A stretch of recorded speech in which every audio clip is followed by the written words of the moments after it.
If you want to save $10,000 and it feels like a daunting goal for you, I want you to remember the $27.40 rule.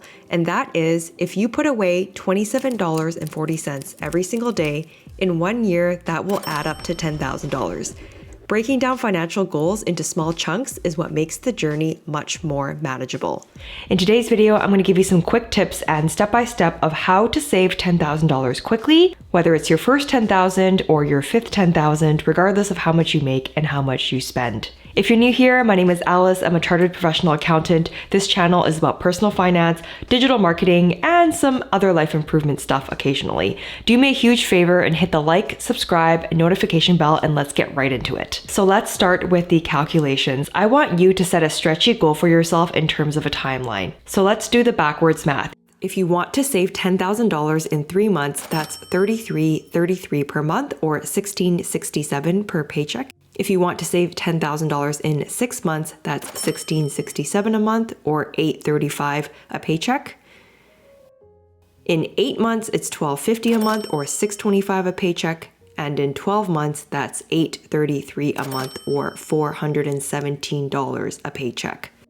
It will actually be way faster and easier for you to buckle down on your expenses and save the 10K rather than focusing on making more money. So your deadline in terms of how many months you can get to your goal will depend on your income and your expenses. If you have combined finances with your spouse, dual income, and you're doing this together, that will help speed things up. If you have kids or big bills, that can slow the timeline down. So pick something that's somewhat reasonable for you based on your income and your expenses, that's stretchy and that you can commit to consistently for the next period.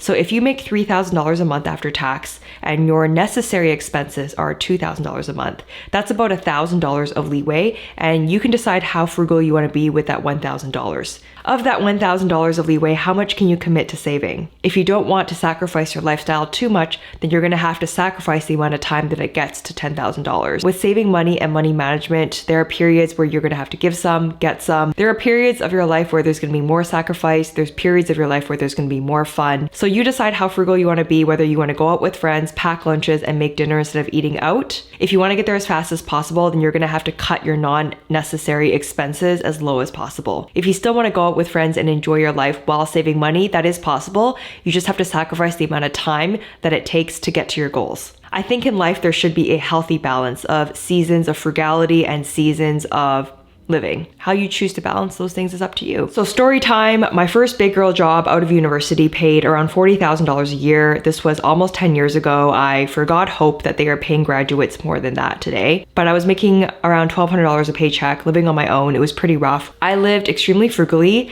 and my husband, now boyfriend at the time, we were eating ramen noodles every night because it was only $1.50 per pack of ramen noodles. We lived extremely frugally, and I was able to put $500 to $600 away every time I was paid.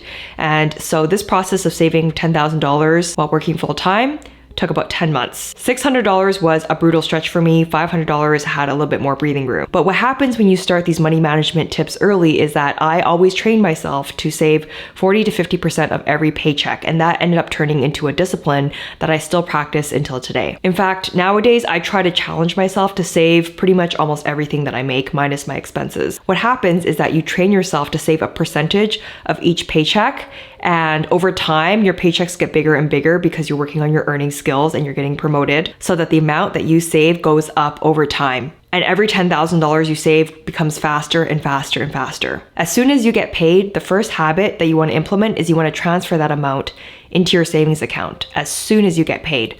Like if you get paid on Fridays, then on Friday morning, as soon as that money hits your bank account, transfer it to your savings account and don't touch it. And this is a habit that you want to train yourself to do, whether you like to or not, and whether you want to or not. I really believe in paying yourself first and then paying off your bills. Now, if you're watching this today and you're underwater with your bills, or you still have student loans to pay off, or you're incurring interest on credit card debt, then I would recommend that you focus on paying those off first before saving. That being said, it's always good to have cash in your bank account, even if you do have bills to pay off. So step 1 was figuring out what that monthly amount you're going to transfer to your account is every paycheck. Step 2 is to basically start with 1 or 2 paychecks to see how you feel. For example, if you decided to transfer $500 to your savings account every paycheck and you feel like it's too tight to live on, then see if there's any more expenses that you can cut down on first, or you might just have to adjust that monthly savings amount. So if $500 or $600 is too tight, then you might have to adjust that down to $400. Now, once you start hitting certain thresholds,